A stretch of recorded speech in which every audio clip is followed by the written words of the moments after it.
nami nataka kuongezea vile wenzangu wamesema. Sisi tumeamuka leo asubuhi, tumefika kwa assembly, tumekutana na maaskari wengi sana. Lakini mimi kuangalia nikashindwa, wengine wanajua hatuwajui. Kuna wale tulikuwa tumezoea, lakini ilifika mahali fulani serikali kuu ikawatoa wale tulikuwa tumezoea hapa. Wale walikuwa na chunga speaker, pia wale maaskari wa gavana wote walikuwa wametolewa. Sasa ni mshangao mkubwa sana kuona maaskari hapa nje. Kama kuna MCA ako na shida, labda ako na shida kutoka kwa ward yake ama kutoka kwa bibi yake, ni heri achukue maaskari apeleke kwake wamchunge pale, lakini kukuja na maaskari hapa ndani. Sisi wenyewe hatuna shida na yeyote, hatuna shida na MCA yeyote. Kama ni mambo ya mswada huwa tunamemenyana naye, mwenye atasinda asindi. Kama ni mswada mtu anataka kuleta, si eti ulete polisi alafu wakuje kukuguide ndio hiyo mswada yako iende through. Haiwezi. Hata ufanye, hata ujifanye, hata ujikunakune, ni ngumu sana kupitisha hiyo mswada yako hapa ndani. Maaskari hakuna hawezi akaingia pale ndani ya assembly akuje kukusaidia kusudi upitishe hiyo mswada. Maaskari ni uniform hapa nchi. Hakuna kitu atafanya. Sisi tunataka kuona maaskari wametoka nza hizi hospitali mahali huko, tuwa maaskari hapa, peleka kwako wakuchunge pale kwako mahali unahitaji. Wakati tunahitaji maaskari, sisi wenyewe tunaweza kukuandikia barua ama speaker akuandikie barua kuambia leo nataka ulinzi kwangu hivi na hivi, niko na shida hivi na hivi, lakini hatuna shida. Maaskari ni wanini sasa hapa? Tunaona maaskari karibu 10 ni wanini. Tena wengine wamebeba marungu, wengine bunduki, wengine tear gas. Hatujui shida yenye ilitokea kwa assembly au wanakuja na hizo vyombo zote. Kwa hiyo machache nasema OSPD fanya heshima. Wewe ulinyang'anya speaker maaskari, kanyang'anya governor, tena saa hii unatuletea sisi MCA hatutaki maaskari. What we need MCAs ni kupitisha miswada yetu vile inatakikana. Kama ni pesa, wewe OSPD kama uko na nguvu, tutafutie pesa from the national government, tupate pesa kwa mifuko yetu, lakini hatutaki ulinzi. Asante sana. Thank you so much. Kwa majina naitwa Muracha Henry, Majority Leader wa Kisii County Assembly. Hivi leo sisi tumeshangaa sana. Tukija katika bunge tumepata polisi wamejaa katika bunge letu. Hatuna vita, hatuna chochote, hatuna maandamano wa assembly. The assembly is normally a place where we have to respect it. Sasa polisi wamekuja, mmesikia juzi wameua watu, sasa sijui kama wanataka kuua waheshimiwa ama wanataka kufanya nini. Sisi tunauliza OSPD ambaye anasimamia hii Kisii ama county commander, awache kutumiwa na waheshimiwa, awache kutumiwa vibaya. Kama ako na issue akuje. Hapa motion ikikuja, hata kama ni motion, tunasikia kuna watu wako na motion ya impeachment ya speaker. Hakuna tatizo. Wailete tuingie bunge tujadili, wakiweza kumtoa wamtoe. Wana imagine vitu, watu wa UDA waache kutusumbua. Tunawaambia huyo polisi na huyo OSPD ambaye ako Kisii, awache kutumiwa vibaya. Sisi hapa assembly tuko sawa, hatuna vita. Na mheshimiwa yeyote akileta motion, ako sawa, ako na haki yake ya kuleta. Mbona tupigane? Tutaingia pale, tutajadili, tuko na standing orders tutafuata na tutamaliza namna hiyo. Kwa hivyo tunamuonya OSPD. Tumeanza bipartisan talks. Sisi watu wa Azimio na Kenya Kwanza. Sasa amerudi, ameanza ujinga ya Mheshimiwa Wilfred Monyenye Yoge. Mimi ni mheshimiwa wa Kisii Central Ward. Leo asubuhi niliamka mapema. Leo tulikuwa tunafungua bunge letu, bunge la 3. Ningafika hapa kwa gate, ngapata maaskari wengi sana. Hata mimi ngaanza kujiuliza ni kitu gani kinaendelea hapa ndani. Vile majority leader amesema hapa, kwa kusema ukweli ni msangao. Hasa kama mimi mzee nimekaa kwa hii county, nimechaguliwa mara 8, miaka 40. Hata nilikuwa meya la mji letu la Kisii. Kwa hivyo hii ni msangao kubwa sana. Hata nilianza kujiuliza tena ni maandamano imekuja leo. Mimi si kujua leo, siku ya leo ni Jumanne. Ile tulisema maandamano itakuwa, kwa nini maaskari wamejaa hapa kwa gate? Kwa hivyo ngauliza OSPD, what's happening here?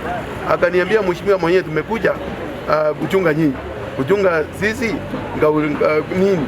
Kaenda kwa speaker kwa sababu ndio mkubwa wetu na clerk. Kawauliza nyinyi ndio mmeleta maaskari wengi hapa au leo hatuingii kwa bunge letu? Hata hao akaniambia hapana, sisi hatujaita maaskari, hata sisi tumesangaa, tumewaona hapa. Kwa hivyo tunauliza serikali yetu, kama ni kuchungwa, sisi kama waheshimiwa tunapitia kwa spika wetu. Kama mimi my life is in danger, ndaelezea spika na clerk waniletea askari wa kunichunga. Kwa hivyo tunataka yule aliwaleta hapa tujue ni kitu gani.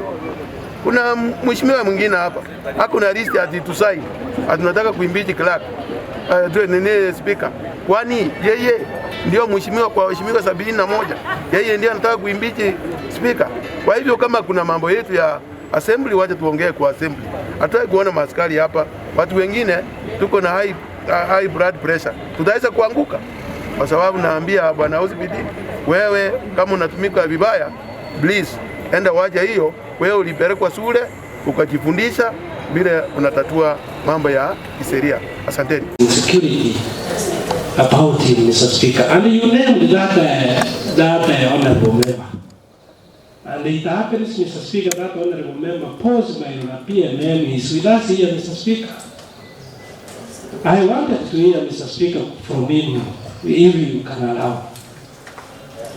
What is the insecurity, Mr. Speaker, which necessitated him to bring police officers, Mr. Speaker, in this assembly? Because, Mr. Speaker, as I know, I've been in this assembly for the last term, second assembly. Mr. Speaker, I happened to be a chairman of a town council, and then the chairman of a town council was like a speaker, Mr. Speaker. It is me who could authorize police officers to come to the town hall, Mr. Speaker. And I know in our service board, Mr. Speaker, it is you who can authorize the police officers to be here if you have seen there is an issue of security. Therefore, Mr. Speaker, if it is possible, because you have said you alone, it is Honorable Postman who brought askaris here, Mr. Speaker. I want to know whether indeed he is the one and the reason why he brought askaris here, Mr. Speaker.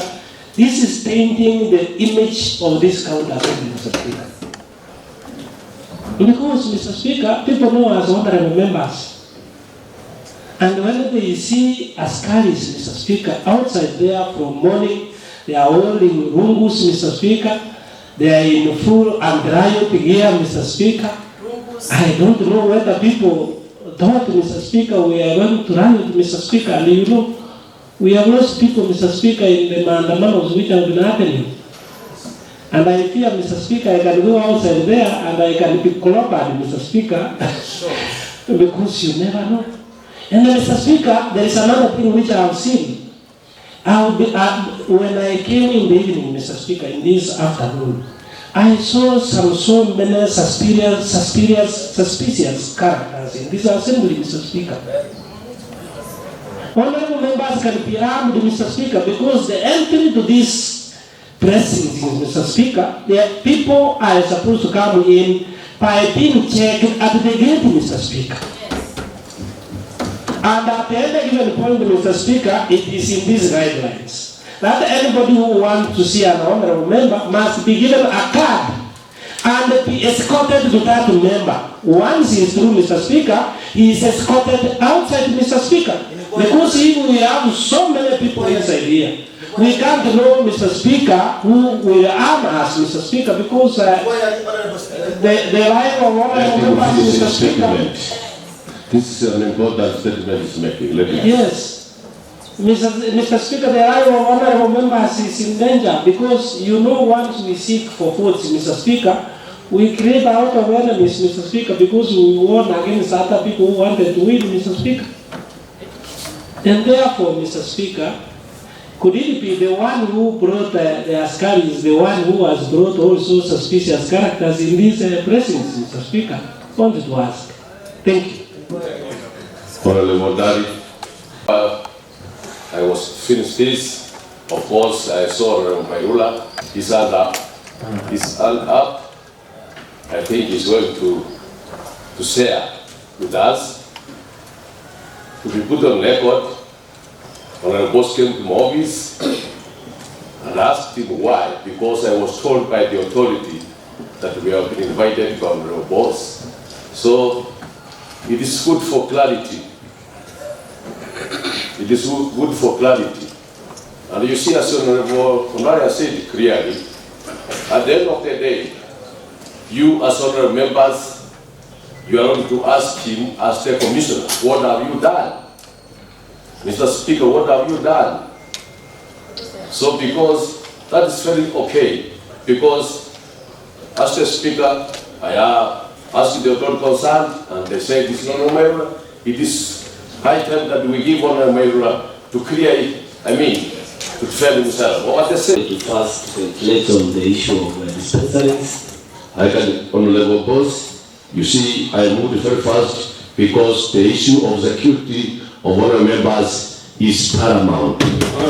Honorable Speaker, yes, you can go ahead. I want to respect your spirit of moving from discussion of government to police issue, but I want to assure the members that the presence of police, Honorable Speaker, is for my own good and your own good, Honorable Speaker.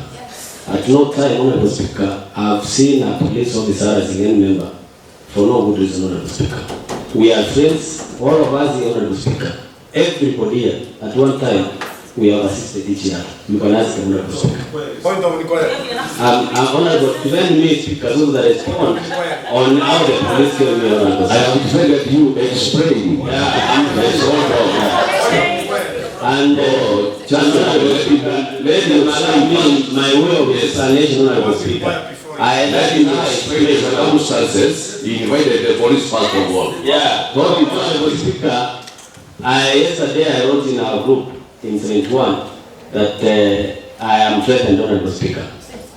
Honorable Speaker, I have even confirmed also from our service commission that he has seen suspicious characters, Honorable Speaker. I was in lunch, Honorable Speaker, I got a call from several staff members of this assembly that people were looking for me, Honorable Speaker. Me, personally, Honorable Speaker. I rubbished it because I have not at any time wronged anybody. Even those who I defeated at home, Honorable Speaker, we are friends. 3, 4, 5 calls that men who looked suspicious were looking for me, Honorable Speaker. Even the members who are uneasy that the police are here, when you are threatened, Honorable Speaker, you go to the police. That is the only person who can protect you once you are threatened, Honorable Speaker. I remember at one time, Honorable Speaker, I raised a concern in this floor of the House that our security was not taken care of, Honorable Speaker. Because I have been entering this assembly, I have seen people walk in and out without being frisked at the gate, Honorable Speaker. Some people even popped to my office there without clearance from the gate, Honorable Speaker. So now, yesterday, it was a red flag for me, Honorable Speaker. I love myself, Honorable Speaker. And when I felt it's not about me because this assembly is not for both. This assembly is for the Kisii County Assembly. People who have been elected and some have been nominated, Honorable Speaker. Tomorrow is you. Today is me being looked for by whom, Honorable Speaker. Tomorrow is another member. Another day is another member, Honorable Speaker. So, Honorable Speaker, it's yes, I went to the police and I told them that people were looking for me. Come and know those people who were looking for me, Honorable Speaker. Because I wanted also them not to be harmed by my voice, Honorable Speaker. Because I have my own bodyguards who protect me, Honorable Speaker. So those police who are inside or outside here, they are protecting the members of Kisii County Assembly, not because my own Mr. Speaker, Honorable Speaker. And then you feel you are not comfortable with the police, Honorable Speaker, you can run away.